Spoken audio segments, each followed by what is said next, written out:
Samantala, hulikam ang pang-hold up ng riding in tandem sa isang burger stand sa Pandi, Bulacan.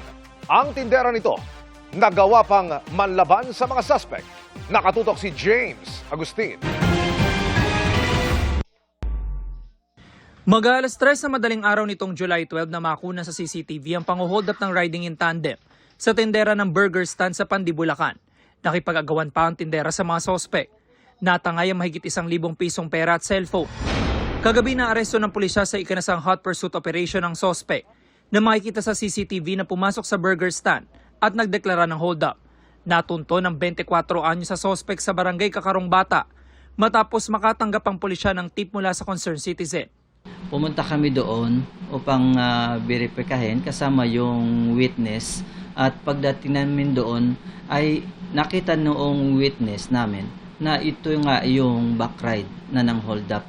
Mabilis namin siyang dinakip doon mismo na sa loob ng bahay niya. Nabawi sa kanya ng mga pulis ang isang patalim, damit at helmet na ginamit sa krimen. May nakuha ring mahigit 5 gramo ng umano'y shabu at isang baril na kargado ng 3 bala. Wala siya maipakitang kaukulang dokumento para sa baril.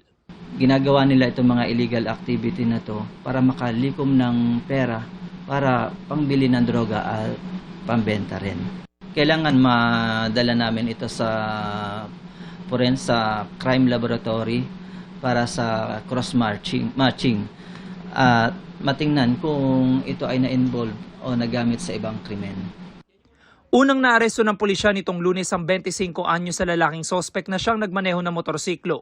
Nabawi sa kanya ang motorsiklo na tugma ang plate number sa nakunan sa CCTV. Tumangging magbigay ng pahayag ang mga sospek na maharap sa reklamong robbery. Ang 24 anyo sa sospek may karagdagang mga reklamong paglabag sa Comprehensive Dangerous Drugs Act at Comprehensive Firearms and Ammunition Regulation Act. James Agustin, Nakatutok, 24 Oras.